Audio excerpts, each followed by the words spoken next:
selamat pagi. Anda sedang menonton Awani Pagi bersama saya Naila Huda dan Hafizi Rosli. Dan kita lihat peningkatan kes COVID-19 di negara ketika gelombang ketiga ini semestinya menjadi penekanan untuk kita kekang jangkitan baharu. Bukan sahaja usaha dijalankan dalam komuniti tempatan, malah usaha juga turut digerakkan dalam memastikan negara tidak diceroboh oleh warga asing tanpa izin. Dan ini kerana risiko yang ada pada mereka ini, kita tidak tahu sama ada mereka ini bebas COVID-19 ataupun tidak.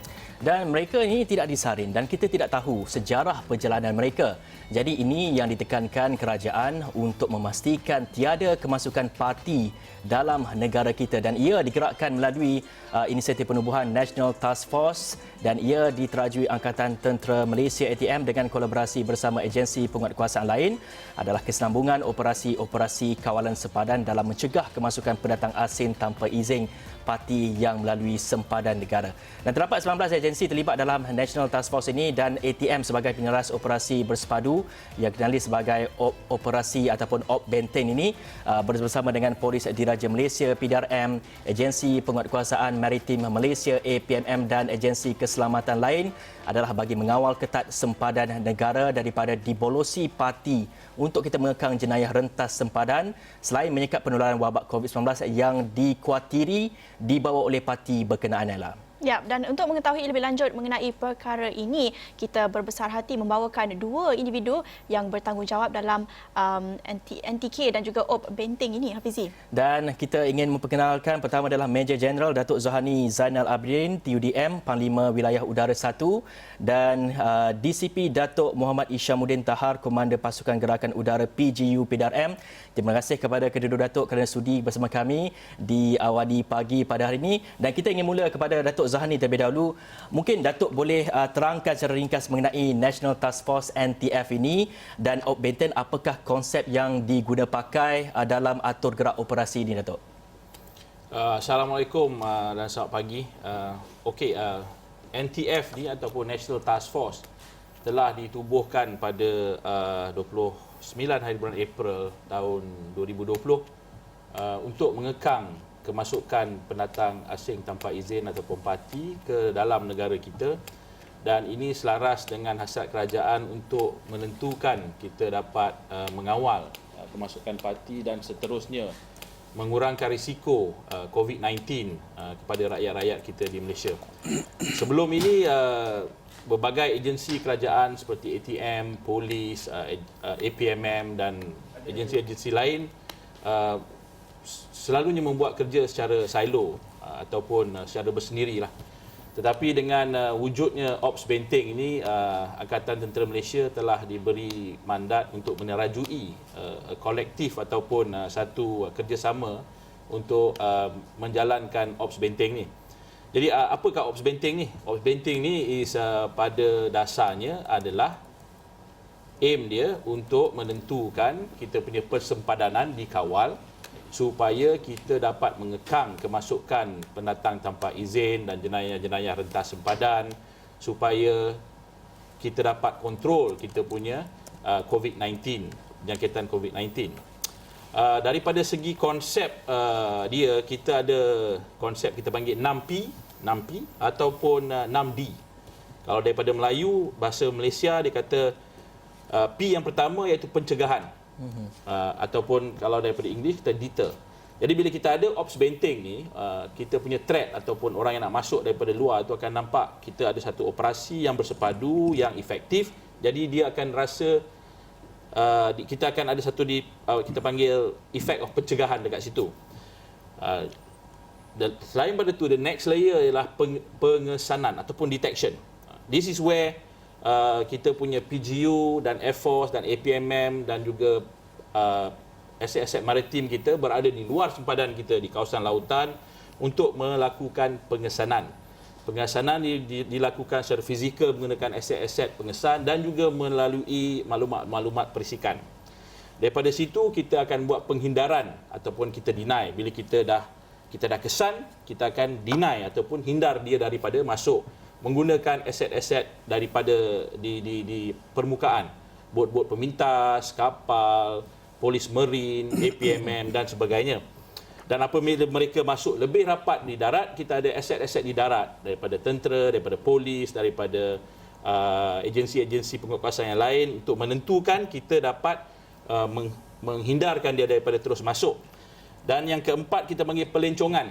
Apabila kita ada di kawasan persempadan kita, parti-parti yang akan masuk ni kita akan lencong, dia akan keluar supaya dia tidak masuk kepada kita. Dan jika dia masuk dan kita masuk ke P yang kelima, iaitu kita membuat penahanan. Kita tangkap dia. Dan selepas kita tangkap, the last P yang kita buat adalah kita buat pengusiran. Yang kita letak di pusat tahanan, dan last sekali kita akan menentukan kita deport dia ataupun hantar dia balik ke negara asal dia. So secara konsepnya, Ops Benteng adalah ops bersepadu di antara semua agensi-agensi penguatkuasaan yang kena-mengena dengan keselamatan, iaitu daripada tentera, daripada polis, daripada APMM dan agensi-agensi lain. Dan konsep dia adalah pencegahan, pengesahan, penghindaran, pelencongan, penahanan dan pengusiran. So itulah dia Ops Benteng. Ya, Dato' Isham, kita nak tahu juga, kita tahu ketika berada dalam krisis ini, kawalan, pemantauan itu perlu dipertingkatkan, dan bagaimana pula dengan aspek aset negara. Kita tahu mungkin peruntukan dan aset juga kita perlu keep in mind, itu adalah satu aset resources yang terhad. Jadi ketika ini apakah contoh aset yang digunakan, dan melihat ke masa hadapan pula, apa lagi persiapan yang diperlukan dari sudut aspek aset ini? Baik, terima kasih. So, pada hari ini kita aset-aset semasa yang digunakan pada hari ini adalah berdasarkan aset semasa yang dimiliki oleh semua agensi-agensi penguatkuasa yang terlibat di dalam Ops Benteng ini. So itulah yang kita guna pakai pada hari ini adalah berdasarkan secara amnya berdasarkan aset semasa yang sedia ada. Melalui memandangkan Ops Benteng ini merupakan satu operasi bersepadu. Merupakan satu operasi bersepadu. So atur gerak aset ini diselaraskan di bawah satu bumbung melalui NTF dan mengikut komponen masing-masing lah, laut, darat dan juga udara. So penggunaan aset ini lebih teratur apabila disusun di bawah satu bumbung yang dikendalikan oleh NTF. Di samping itu juga NTF juga merancang untuk menambah aset-aset baru, terutamanya aset-aset maritim seperti bot-bot pemintas dan sebagainya.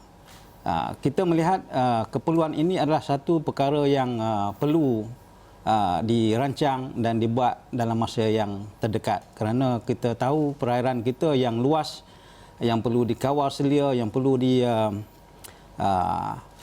kita jaga terlalu luas, dan ancaman-ancaman seperti pencerobohan pendatang-pendatang asing dan juga jenayah letas sempadan cukup mudah untuk dilakukan oleh sindiket-sindiket ataupun pihak-pihak yang tidak bertanggungjawab.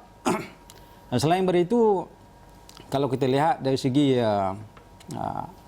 aset-aset udara juga, aset-aset udara ini juga telah ada dalam perancangan NTF untuk kita menggunakan pakai drone dan juga lain-lain UAV. Ini membantu kita dari segi membuat pemantauan ataupun untuk mendapatkan maklumat secara langsung dengan cepat dan tepat.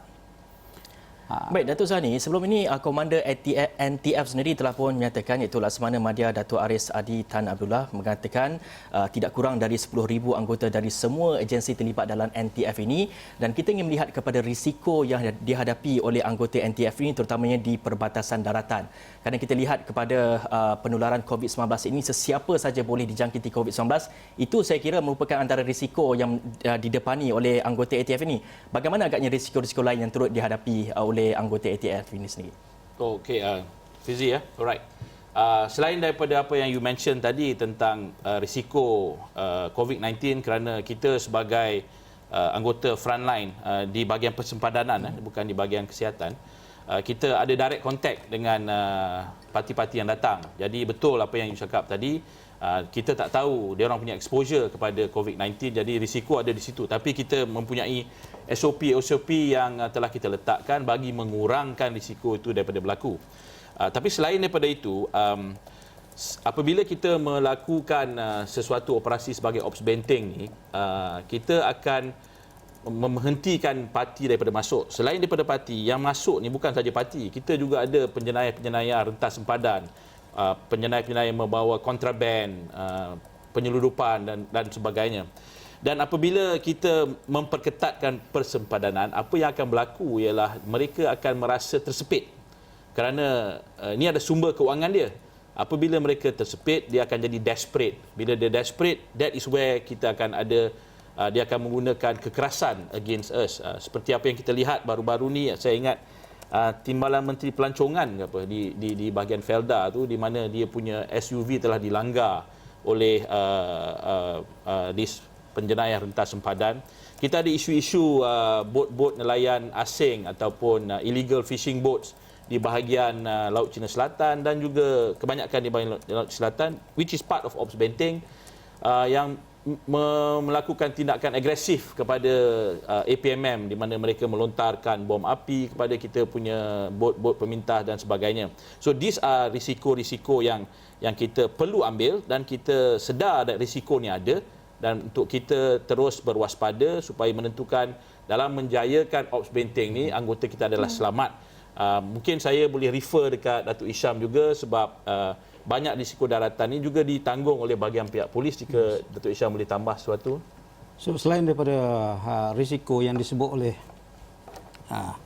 Datuk Zahani tadi, anggota-anggota juga terdedah kepada tindakan-tindakan agresif, especially daripada penyudup-penyudup. Dan kalau kita lihat, even dalam bulan ini saja, beberapa tindakan-tindakan keras daripada pihak penyudup terhadap anggota-anggota kita yang membuat pemantauan, membuat rondaan di perbatasan, telah berlaku kes-kes kejadian tembak-menembak dan sebagainya itu.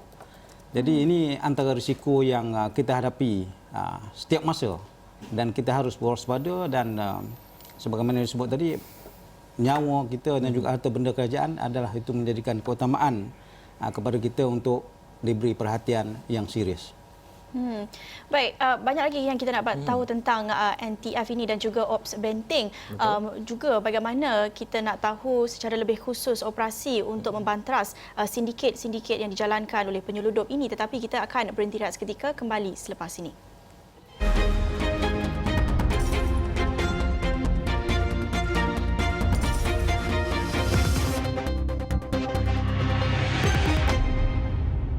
Bertemu kembali di Awani Pagi membincangkan tentang National Task Force, apa usaha pihak berkuasa untuk memperkasakan sempadan negara di tengah krisis kesihatan dan krisis ekonomi ketika ini.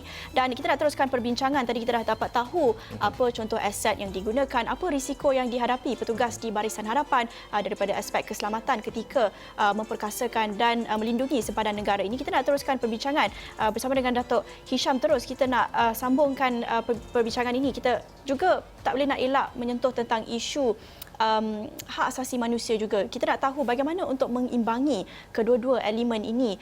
Satu, kepentingan untuk melindungi sempadan negara, tetapi dalam masa yang sama kena mengurus persepsi masyarakat juga, pihak-pihak lain, NGO dan sebagainya tentang aspek hak asasi manusia pendatang asing tanpa izin ini. Pasti amat sukar untuk mengimbangi kedua-dua keperluan dan desakan ini. Bagaimana Datuk Isham? Inilah merupakan satu cabaran kepada kita di NTF apabila kita bercakap berkenaan dengan isu hak asasi manusia dan juga masalah penguatkuasaan kita dan mereka NTF untuk menjaga keselamatan negara, untuk mengelak daripada penularan COVID-19. Dalam masa yang sama, kita juga harus memberi ruang kepada mereka untuk bukan untuk masuk, tetapi itulah kaedah yang kita sebutkan tadi dalam konsep operasi NTF tadi, berdasar kepada konsep 6P tadi. Mana seboleh-bolehnya kita cuba usir mereka keluar sebelum mereka memasuki perairan negara, dan sekiranya keadaan dah memaksa kita untuk kita membuat tangkapan dan sebagainya itu, itulah proses yang terakhir yang kita ambil, iaitu kita buat penahanan. Dan of course melalui prosedur-prosedur yang telah ditetapkan oleh pihak immigration, mereka ini akhirnya akan dibuat deportation. Tapi kita buat sebaik mungkin di mana isu-isu kemanusiaan tadi kita dalam pertimbangan kita. So far saya melihat tindakan-tindakan yang dibuat oleh pihak NTF sangat berberi kemanusiaan dan pihak-pihak NGO tidak perlulah untuk apa ni orang kata mengapi-ngapikan isu-isu ini. Kita yang penting sekali adalah kita cuba matlamat kita adalah untuk menyekat penularan COVID-19 melalui kemasukan pendatang-pendatang asing ini. Walau bagaimanapun tindakan kita tidaklah orang kata tidak melampaui hak-hak kemanusiaan yang pihak pendatang asing tadi akan menanggung dan sebagainya itu.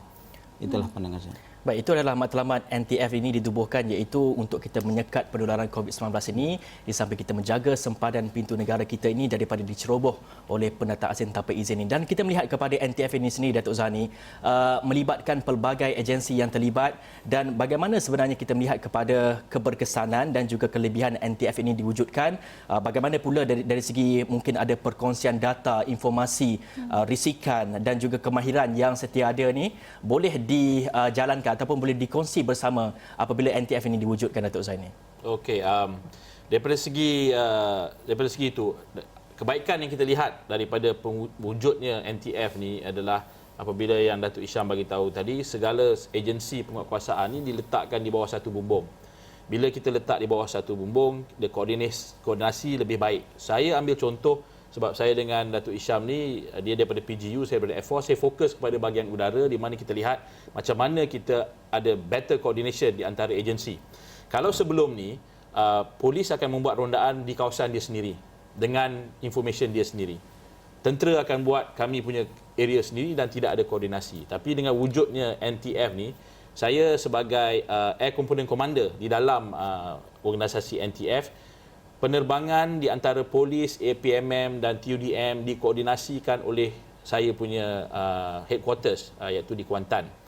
Contohnya pesawat daripada King Air, daripada PGU polis mendapat kontak di kawasan laut Laut Andaman, mungkin ada bot Rohingya sedang masuk. Kontak daripada dia tu akan terus disalurkan kepada agensi-agensi di permukaan immediately, walaupun itu adalah Navy atau APMM atau polis, dia dah tak ada persempadanan antara agensi dah. Sebab kami semua dianggap sebagai satu agensi penguatkuasaan di bawah NTF.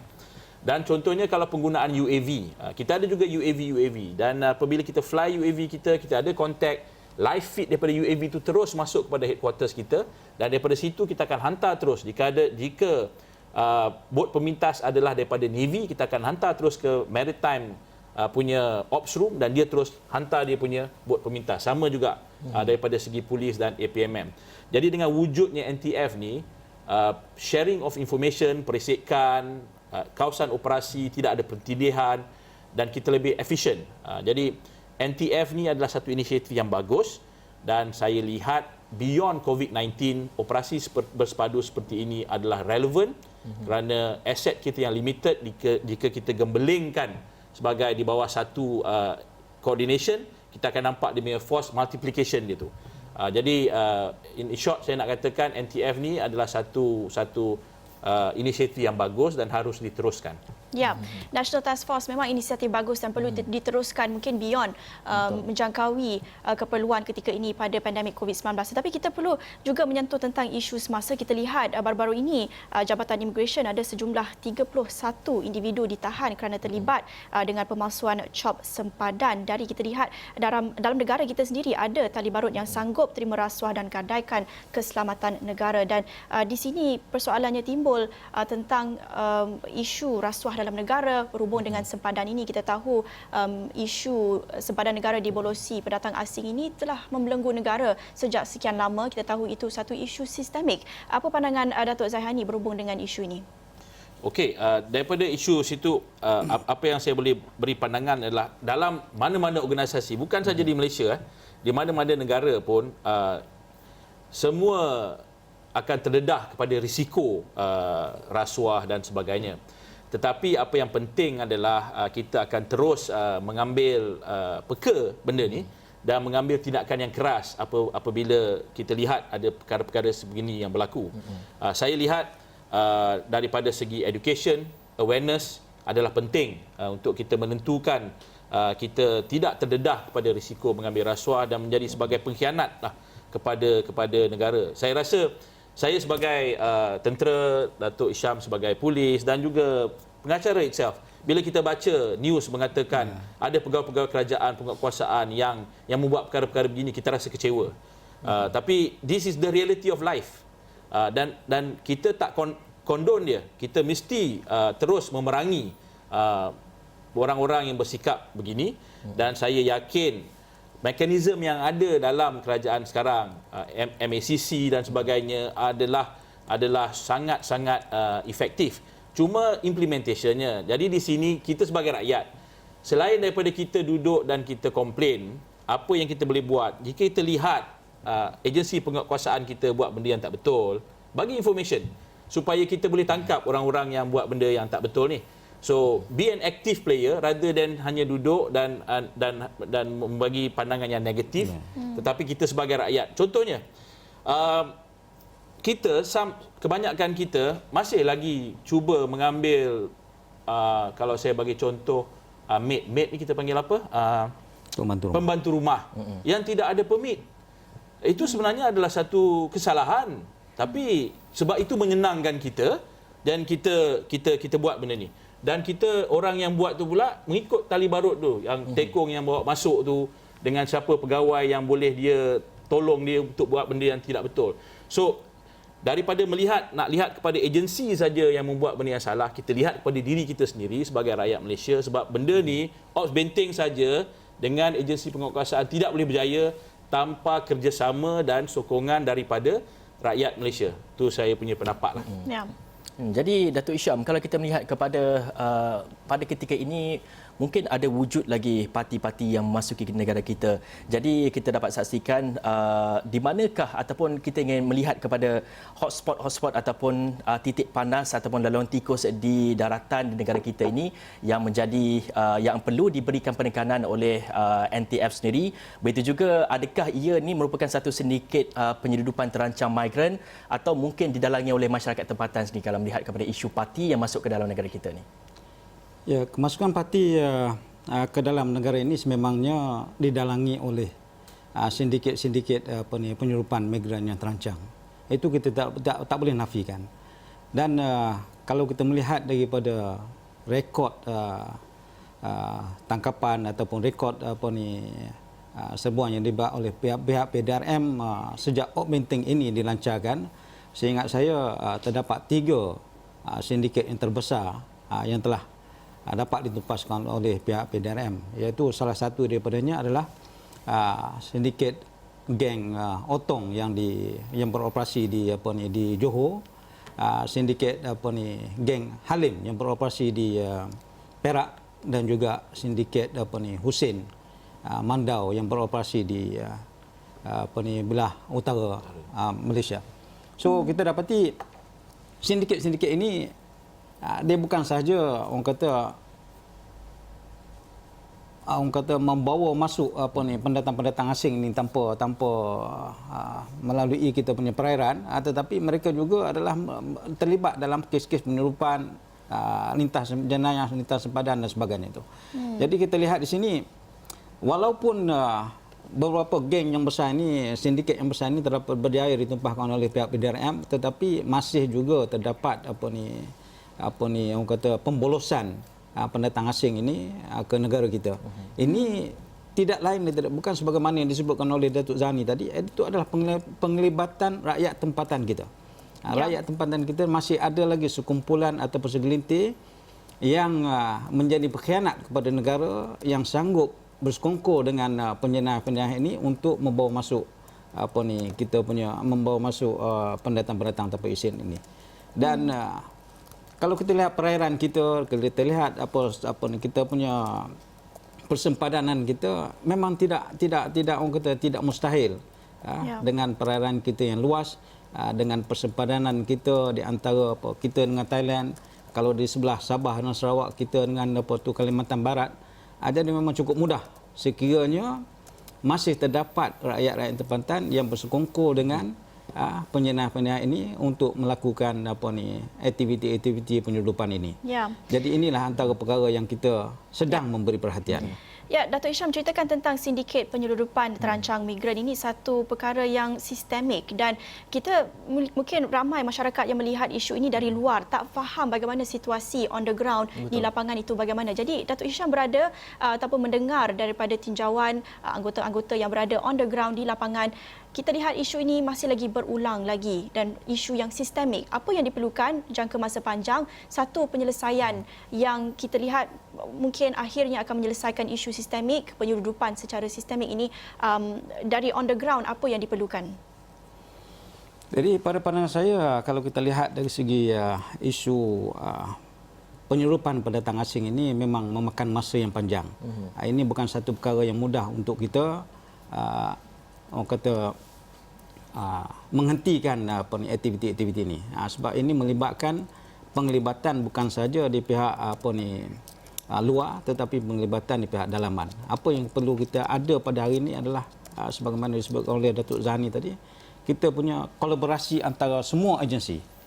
Itu adalah salah satu kaedah yang kita pakai pada hari ini dengan menggembiling semua tenaga yang ada pada hari ini dengan aset-aset yang kita ada dan juga dengan perancangan perolehan aset-aset baru sama ada dari segi pengoperasiannya ataupun dari segi peralatan pengintipannya dan sebagainya itu adalah antara perkara yang kita sedang memberi perhatian.